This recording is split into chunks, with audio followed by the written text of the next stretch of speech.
atau kita menghitung dosisnya itu seperti apa gitu ya. Terus pertanyaan yang ketiga, mungkin nggak Pak, untuk mengembangkan usaha kami, mungkin kami akan merekrut orang, kemudian belajar di tempat Bapak, supaya nanti orang tersebut bisa mengedukasi petani maupun calon-calon petani dan peternak gitu. Satu kali lagi Pak, tadi penjelasan kalau saya lihat masih sifatnya masih umum Pak ya. Kemudian sasaran yang kami fokuskan itu mungkin kami fokuskan pada tanaman-tanaman tertentu yang sedang kami fokus di sini, tanaman padi, jagung, kapulaga, ya itu yang saya fokuskan di situ. Nah, tempo hari kami sudah mencoba merangkum, membuat instruksi kerja, termasuk dengan dosisnya saya coba-coba, sudah saya kirim ke Pak Topik. Mungkin nanti bisa dikoreksi, karena dengan dasar itu baru kami bisa membuat demplot betul-betul yang kami akan monitor. Karena di daerah kami itu potensi sekali Pak, potensi sekali.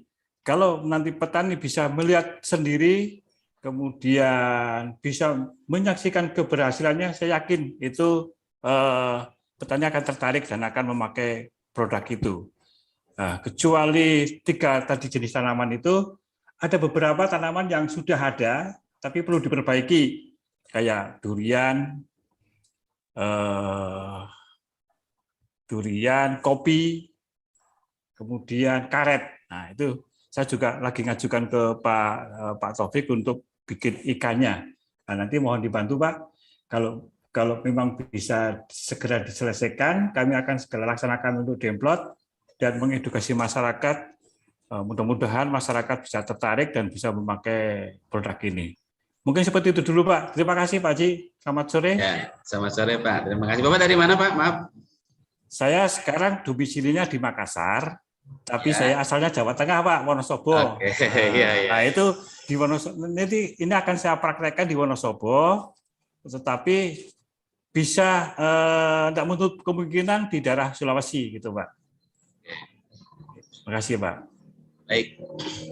Untuk slide ya nanti bisa hubungi admin aja ya nanti, karena materi itu memang sudah menjadi satu bagian daripada penyampaian, bukannya teori Pak, tapi ya itu sudah menjadi bagian praktek ya. Kami sudah 2-3 tahun ini mencoba untuk mensosialisasikan, mengedukasi para petani ya. Karena prinsipnya petani itu bagaimana yang tadinya tidak mau jadi mau, yang tadinya tidak mampu jadi mampu. Ada 3 segitiga ya, modelnya segitiga. Jadi segitiga itu yang pertama langkahnya kita harus bisa bagaimana petani itu mengadaptasi terhadap teknologi, ya kan? Ya artinya yang tadi Bapak sebutkan, Bapak sendiri mau demplot. Bahkan lebih dari itu Bapak juga harus setidaknya mencoba untuk mempraktekkan di rumah, misalnya dengan tanaman-tanaman yang paling sederhana ya, dengan polybag gitu. Itu namanya proses adaptasi diri. Adaptasi di mana kita memahami produk sekaligus kita praktekkan, ya, baik itu cara pelarutan, terus juga cara aplikasi, mulai dari cara siram, semprot, injeksi, suntik, biopori dan sebagainya. Nah, adaptasi itulah yang menjadi satu modal awal bahwa kita ini bisa meyakinkan orang lain, Pak. Ya, yang tahap berikutnya setelah adopsi kita udah klik, ya berarti otomatis petani udah bisa menerima atas teknologi ini dan itu menjadi bermanfaat buat semua orang kan gitu. Nah, setelah adopsi ini terjadi, ini yang satu bagian yang lebih penting lagi adalah solusi, Pak. Jadi sebenarnya teknologi apapun kalau tidak beri solusi ya tidak ada artinya, Pak, gitu kan. Kembali pada pertanyaan-pertanyaan yang Bapak sebutkan tadi, salah satunya ya, bagaimana kalau pH itu kurang dari 5,5, Pak. Ya, kita harus bisa melihat juga kondisi tanah itu penyebabnya apa. Bisa terjadi pH-nya itu kurang. Mayoritas tanah-tanah di Indonesia itu bisanya terjadi pH yang asam karena sering tergenang, Pak. Jadi kalau kita pengen mengembalikan pH supaya normal, minimal dikeringkan lah. Salah satunya yang paling murah dan paling sederhana. Oke, yang kedua kita ada kesulitan kendala mungkin daerah-daerah yang rawan banjir atau mungkin juga lahannya emang nggak bisa dikeringkan. Nah, metodenya ya kita harus bisa menambahkan bakteri fermentor, artinya bakteri yang mengurai daripada bahan-bahan karena ketika terjadi genangan otomatis fermentasi berjalan, Pak. Nah, ibaratnya gini ya, bebannya banyak nih kalau kita hitung tonase, volume dan sebagainya, katakanlah 1 kontainer. Pekerjaan cuma 2 orang, Pak. Untuk membongkar muatnya, kira-kira berapa jam? Bisa 1 hari, Pak. Tapi kalau kita kerahkan ya orangnya bisa sampai 100 orang, mungkin 1 jam selesai, Pak. Nah, jadi sebenarnya permasalahan pH itu ya selain kondisional tadi, karena juga kurangnya bakteri yang ada di dalam tanah. Kurangnya dari mana? Karena banyak petani yang memang di situ jor-joran menggunakan bahan-bahan kimia yang setidaknya itu menjadi hambatan, bahkan mungkin menjadi punah gara-gara itu. Sehingga pH akan terus menurun. Nah, termasuk proses fermentasi ya, yang tadi ditanyakan Pak Ahmad. Fermentasi, efek awal itu pH menurun, Pak. Makanya yang aman, fermentasi sempurna. Saya udah coba, Pak. Jadi melarutkan dengan kondisi yang masih berjalan fermentasi, pH-nya itu berkisar di antara 5,5 sampai 6. Tapi masih beruntung lah. Yang penting jangan sampai di bawah 5,5. Kenapa? Kalau 5,5 ke bawah, larutan yang ada di dalam tanah yang tadinya nutrisi itu bisa jadi racun, Pak. Bisa jadi racun tanaman. Yang seharusnya itu bisa diserap, jadi tidak bisa diserap. Ya, itu berkaitan dengan pH. Makanya yang paling sederhana, petani itu rata-rata untuk bisa menormalisasi daripada kapur dengan pH tadi itu dengan menggunakan kapur pertanian, Pak. Atau istilahnya dolomit. Merek mungkin macam-macam, Pak. Yang penting Bapak yang harus perlu diketahui kandungan magnesium dan kalsium itu harus seimbang. Karena biasanya rata-rata tanah asam itu karena faktor magnesium dan kalsiumnya juga kurang, Pak. Kita tambahkan magnesium kalsium ya pasti dalam bentuk senyawa ya. Bapak bisa lihat dari komposisi dolomit ataupun kapur pertanian. Nah, jadi peran fungsi daripada dolomit adalah menambahkan magnesium dan kalsium. Kalau biosoltamak itu menambahkan daripada bakterinya, Pak. Kan klop jadinya kalau digunakan dua-duanya. Artinya prosesnya makin cepat untuk normalisasi pH. Begitu. Terus yang berikutnya pertanyaan yang selanjutnya berkaitan dengan jenis-jenis tanaman yang Bapak sebutkan tadi, padi, palawija, maupun kapulaga. Pokoknya mau musiman, mau tahunan, Pak. Pada prinsipnya yang harus kita perhatikan adalah tanahnya, Pak. Ya, kesuburan tanah itu penting menjadi bagian yang harus kita perhatikan. Apapun jenis tanahnya, kalau tanahnya tidak sehat, tidak subur, tanaman juga akan enggan untuk tumbuh normal. Dia akan merana, Pak. Mungkin kalau bahasa anak muda sekarang galau lah, gitu Pak. Nah, makanya penting Pak. Nah, untuk bisa ngecek pH itu normal atau tidak, ya alat bantu perlu Pak.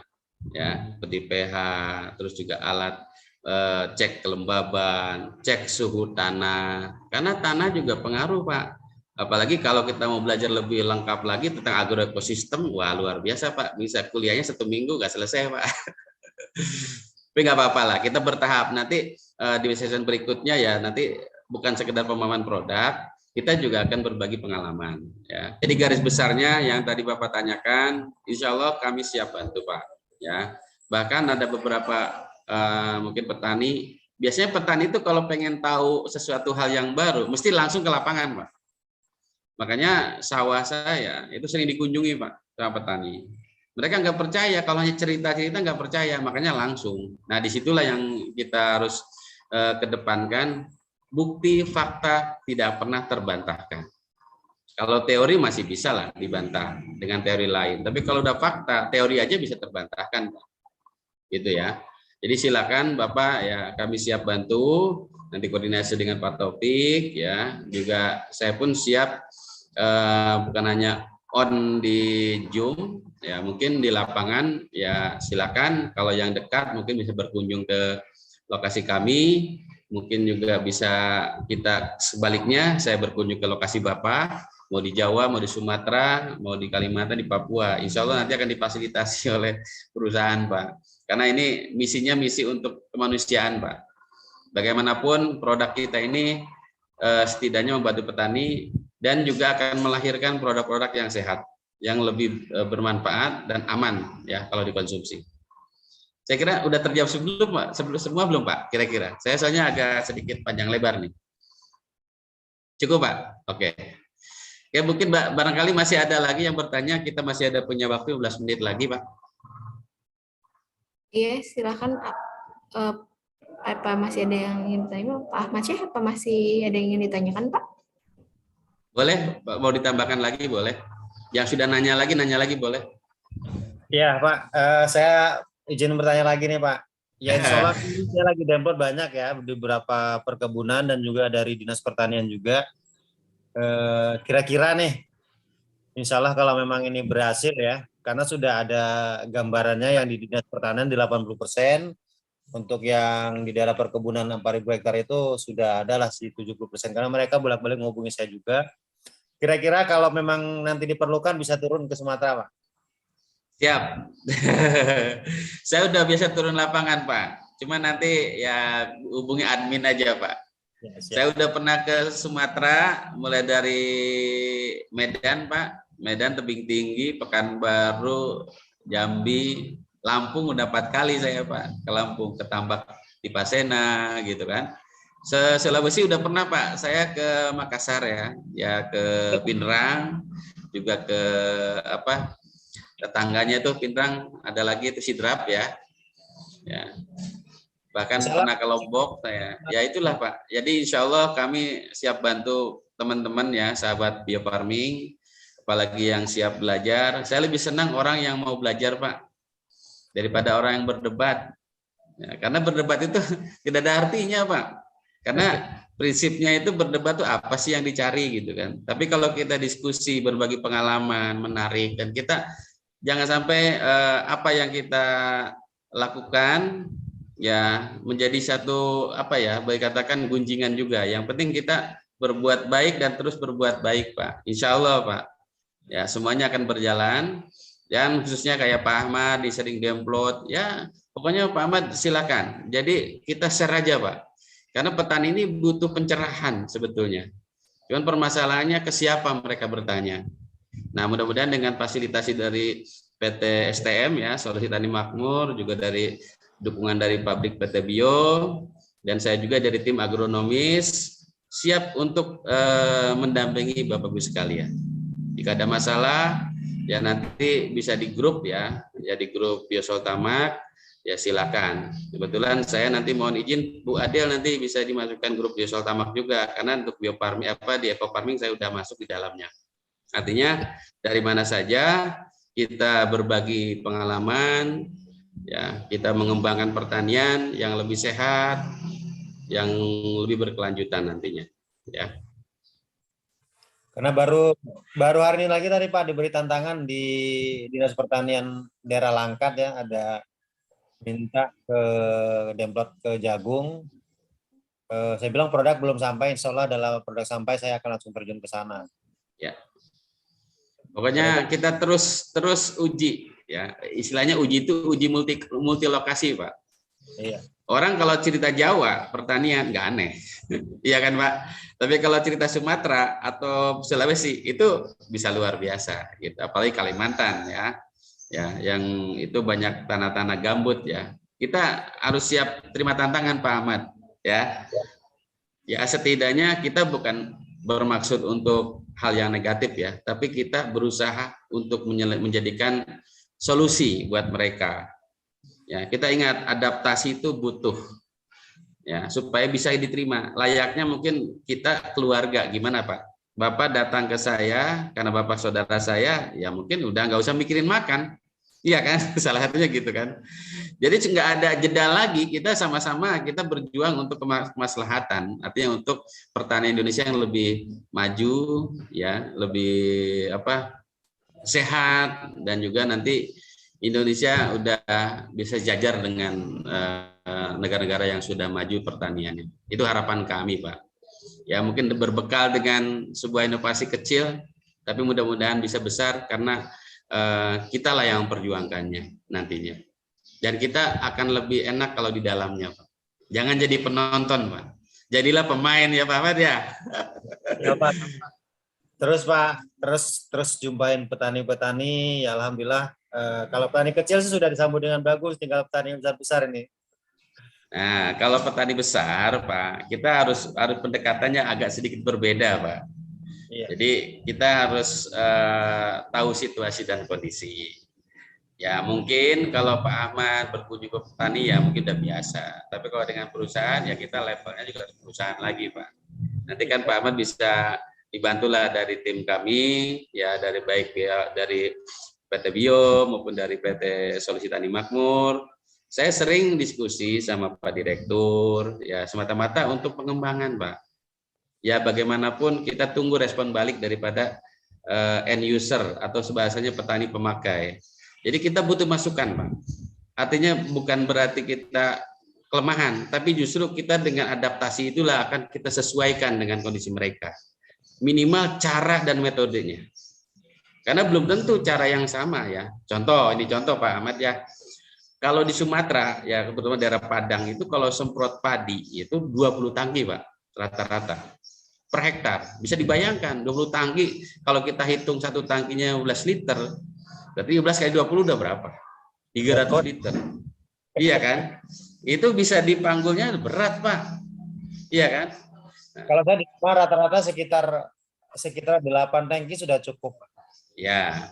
Jadi artinya itu kan perlu ada suatu adaptasi lah, Pak. Adaptasi ya. Apalagi teknologi sekarang udah lebih canggih lagi dengan teknologi drone. Mungkin Bapak kalau sudah ngelihat bagaimana aplikasi di negara-negara maju dengan drone, terus dengan pola tanamnya dengan menggunakan mesin, semua serba mesin, Pak. Kenapa? Karena di sana buruh tani kurang. Di kita, wah masih banyak, Pak. Cuman terkadang buruh tani juga nggak paham. Nah sehingga teknologi itu nggak nyampe, Pak. Karena apa? Karena pemahaman daripada pelaku, baik pelaku pemilik lahan maupun pelaku pekerjanya tidak apa. Perlu nih pekerja itu training dulu. Bagaimana penyemprotan yang baik, kecepatannya berapa, langkahnya harus berapa, kan gitu. Terus pencampurannya seperti apa. Nah itu penting, Pak Ahmad. Ya, sebab rata-rata kalau kita jadi petani nih ya, rata-rata nih karena ketidakpahamannya sehingga produk ini jadi korban, Pak. Jadi korban. Wah, ini katanya biosoltamak nggak bagus, padahal bukan nggak bagus, caranya yang kurang pas. Ya, harusnya menggunakan alat yang steril, misalnya. Itu udah bekas pestisida, terus kadang-kadang ya macam-macam lah. Terus dosisnya kurang lah, terus fermentasinya salah lagi. Bahkan dulu di Medan ada yang sampai melarutkan ya sejenis produk biosoltamak lah ya, saya nggak sebutkan ya. Itu gulanya sampai 3/4 kilo, Pak. Itu namanya bikin manisan, Pak. Ingat, kalau semakin ditambah ya dalam larutan ini ditambah gula terus ya sampai satu hari satu sendok makan. Bayangin kalau 1 bulan berapa gram yang masuk dalam larutan itu semakin pekat. Dan kalau udah semakin pekat, larutan ini akan justru mematikan bakteri. Contoh, Bapak bisa lihatlah manisan buah yang dijual di dalam bentuk yang sudah terawetkan. Itu karena permainannya di gula, Pak. Semakin pekat, bakteri nggak bekerja. Akhirnya buah itu awet. Itu seperti itu, Pak. Beda dengan kalau kita biarkan, nah itu buah cepat busuk. Berarti kalau ada buah cepat busuk, berarti bakteri bekerja, Pak. Ya, contoh lagi di tanah. Kita lempar aja nih misalnya bangkai tikus, umpamanya Pak Ahmad ya. Itu bangkai tikus itu nggak hancur, masih utuh aja, seperti kayak mumi gitu kan. Jangan-jangan di tanah itu nggak ada bakteri, seperti itu, Pak.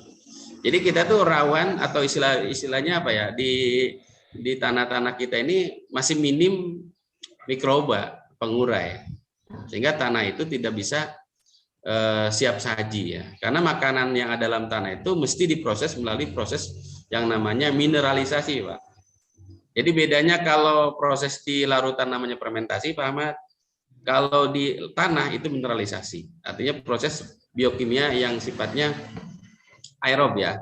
Jadi butuh oksigen. Makanya kalau tanah yang sering kebanjiran terus, gimana mau sehat, Pak? Iya kan? Gitu. Saya kira itu, Pak. Ini kan ngobrol-ngobrol ya enak juga sih. Kalau sampai malam juga sih apa. Cuma terbatas waktu lah, ya. Baik. Oke, kita sudah menunjukkan 3 menit lagi. Barangkali ada kesimpulan nih Bu Adel, atau mungkin dari yang lain mau bertanya, silakan. Satu lagi, kalau pembiangan itu contohnya kita kasih gula merah tuh maksimalnya berapa yang paling idealnya? Jadi maksimalnya 10%, Pak. 10% dari volume, Pak. Jadi kalau 1 liter ya itu maksimal itu 100 mili atau 100 gram. Itu udah maksimal.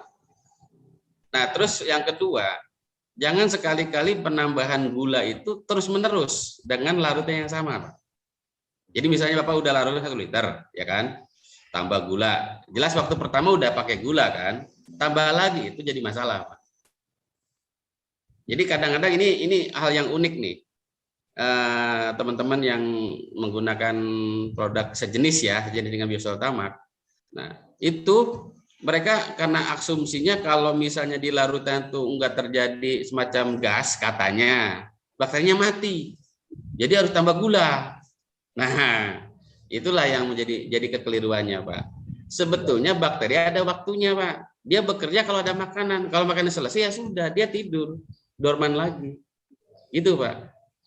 Nah, itu yang perlu dicermati ya, Pak Ahmad. Ya, saya yakin itu nambah wawasan buat Bapak juga. Jadi jangan sekali-kali kalau kita udah membuat larutan, boleh di saat awal karena menggunakan air biasa, kita perlu fermentasi tambah gula ya misalnya. Tapi gulanya yang sehat, Pak. Jangan yang gula hasil pemanasan, sebetulnya kurang bagus. Karena sifat gula akan berubah. Yang tadinya monosakarida jadi disakarida. Nah, ini nanti Bu Adel bisa dibahas lagi di R&D nanti nih. Bagaimana proses gula itu dipanaskan. Makanya kalau saya bandingkan antara air tebu murni yang dari perasan tebu dengan molase atau bahasanya tetes tebu, itu akan lebih baik dengan air tebu murni. Iya. Ya. Artinya lebih aman ya. Jadi gula yang dimaksud adalah rasa manisnya, Pak. Ya kan? Pak Ahmad juga udah manis, ya kan? Gitu, Pak. Jadi ini intinya yang harus bisa perhatikan. Proses pelarutan menjadi bagian penting atas nanti efektivitas daripada penggunaan biosoltamak ini. Hanya pengalaman yang bisa membuktikan, Pak Ahmad. Silakan Pak Ahmad dibuktikan sendiri. Kalau hanya saya cerita dari saya mungkin bisa iya bisa enggak, tapi kalau buktikan sendiri silakan.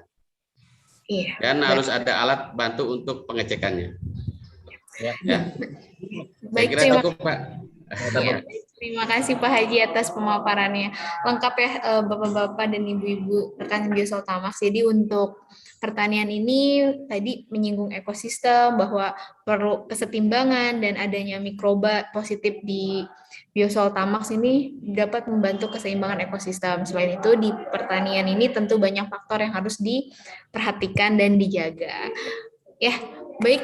Terima kasih Pak Haji Munir atas pemaparannya, atas penjelasannya juga. Terima kasih pada Bapak Ibu rekan Biosoltamak, sahabat tani dimanapun berada. Sebelum selesai, saya izin share screen untuk Bapak Ibu yang masih punya pertanyaan terkait Biosoltamak.